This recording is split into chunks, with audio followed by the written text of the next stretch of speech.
Today I'm sitting here with my fire back on because even though it's March 25th and we're 5 days into spring, it's snowing outside. Imagine that. So let's get right to it. Our question today comes from April, and April writes, "Dear Lori, my two girls ages 9 and 11 have recently been bickering with each other, almost constantly. They aren't having huge screaming fights. It's more like little jabs, criticizing the other's performance or remarking on each other's appearance, or complaining about what the other one is doing. For example, one will be singing in the car and the other one will start nagging her to stop, saying that it's annoying, and this will go on and on. They never really had any sibling rivalry before, and I've always tried to teach them that life isn't a competition and to support one another. But I'm finding that the opposite is happening. I'm noticing that they are also more critical with themselves. What can I do to make them respect each other more and speak kindly to each other? Honestly, I can't take it anymore, and after I try to make them understand that no one can make them feel a certain way, it just falls on deaf ears and I end up yelling. It's wearing on me, and my lack of patience doesn't help things. I just don't know what to say anymore." April, this is a really awesome question and a point that I've been wanting to talk about for a really long time. You can maybe call this one of the dirty little secrets of parenting, and it is that self-care is the #1 key to managing conflict. So just for a moment, I want to take the focus off of what your girls are doing and saying, and just go within and practice some self-compassion. I want you to ask yourself, what feelings come up when I think about these moments with my kids? And be honest. Don't judge what comes up. Just allow it to surface and recognize it without becoming emotionally attached to defending your feelings or rationalizing them. Just let them be for a moment. And when those feelings are really clear, see if you can connect them to what needs might be missing from your experience. What's going on for you that you're longing for? Maybe some needs that you've been unable to fulfill, or possibly even needs that you are totally unaware of.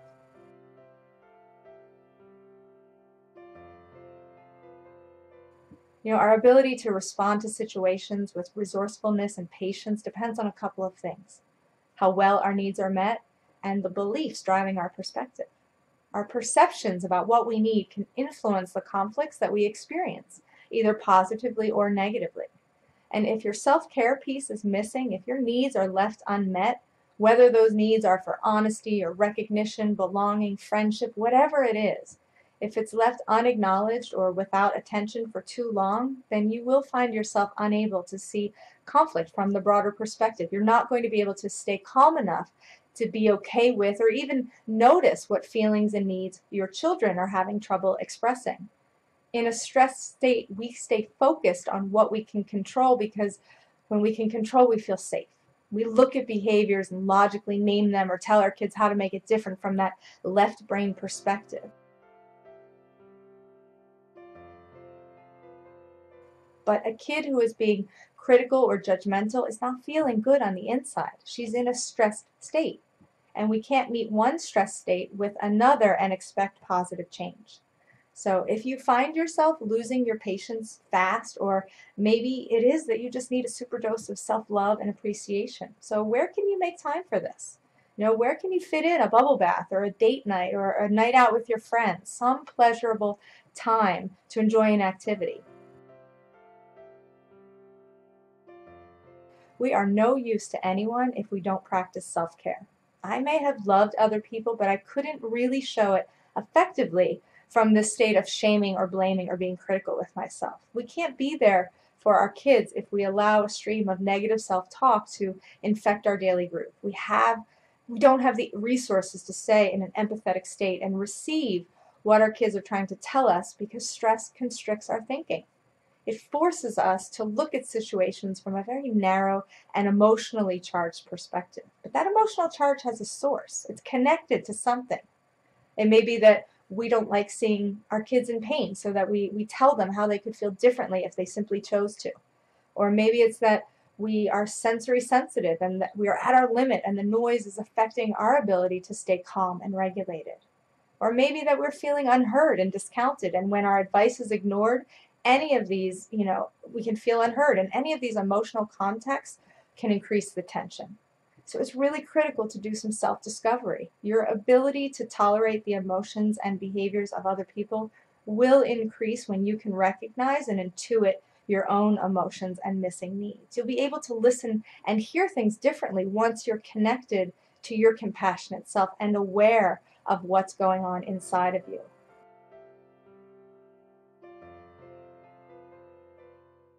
You know, it just isn't sustainable to try to change the outside to make the inside feel better. So when things on the outside are getting unbearable, you want to look on the inside. You might not find immediate solutions, but you will be more prepared to support your children from a non-blaming and shaming standpoint. So what about this blame and shame and these attitudes and beliefs? They also affect our children, whether we are consciously aware of the influence or not. You know, you may not be critical directly with your girls, but kids are sensitive to how we perceive ourselves. So what messages might they be internalizing around competition or perfection? How critical of yourself are you? What do you say about yourself in regards to work or appearance or health performance? Do you put yourself down? Or are you a workaholic or a perfectionist? Do you get easily upset with yourself if you mess up? What messages about self-care are your girls receiving? This is going to tell you a lot about what's driving their behaviors and how they are feeling on the inside. Now, of course, we also want to be proactive and we want to guide our children to express their feelings in appropriate ways. So I would also suggest connecting with your girls about this issue more when you're not in the heat of the moment and doing it from a place of wanting to understand more fully about their feelings instead of just directing them on how to fix things or make it better. So in a moment when you're relaxed and connected, say to your daughter, remember that time in the car when you were really bothered by your sister singing? I'd like to know more about what was going on for you. You know, I know that you know that we don't use words like shut up or call people names, so I'm really curious about what was happening for you then. This is an invitation to connect. And then if we're in that moment, the bickering is happening, keep your cool. Show your understanding by choosing language that interprets what your kids are saying without that framework of control. Instead of telling them how to feel differently or convince them that they have a choice in how they feel, first lead your girls to do some reflecting on what needs are missing for them. Restate what you're hearing from them through a more compassionate lens so that they can hear this model for compassionate communication and so that they are exposed to a sense of safety around their negative feelings. So when your daughter says to the other, "Will you stop singing? It's so annoying," show that you're receiving the message as you reframe the language for her. I'm hearing that you're feeling annoyed by the sound of your sister singing. You know, I'm wondering if it's because you're needing some quiet time. Or I'm sensing that you're not able to tolerate the noise right now. I'd like to help. And you say to the other daughter, "Your sister seems very upset. The noise is overwhelming her. Looks to me like she would like us to consider helping her. You know, would you be willing to do that for a few minutes? Maybe you could sing softly in your head for a bit." Now, of course, this is never a recipe for making your kids do, be, or act in certain ways, but for instilling in them a belief that they will be considered and that they will have the safety and the consistency of non-stressed responses. I know like it sounds like a lot to focus on and maybe we should just make kids learn to be kind or they should just deal with it, but we don't deal by being forced or controlled or judged or blamed. We only deal by being understood, by getting intimately involved with the messy and the uncomfortable feelings. When we distract our kids from their feelings and needs, then the negative behavior only reemerges in another situation. But when people feel heard and understood, rather than advised or counseled, their tolerance expands. We're able to open up to new solutions and have compassion for one another. And kids, especially girls in particular, they need strong role models to combat that constant barrage of messages and labels that are handed out by society, like things like mean girls. So I believe that to instill a sense of respect and compassion for others, we don't have to tell our kids anything. We just simply have to begin by having that compassion for ourselves and maybe modeling some much-deserved self-care.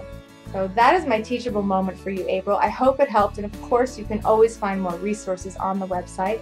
And if you're interested in learning more about how you can find peace in your family, make sure you're subscribed to our weekly chats and click the link below for more about my Family Peace Project.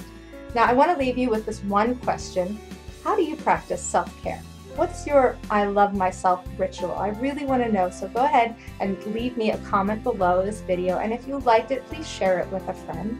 Of course, until next time everybody, please remember that it's always about consciousness, not perfection.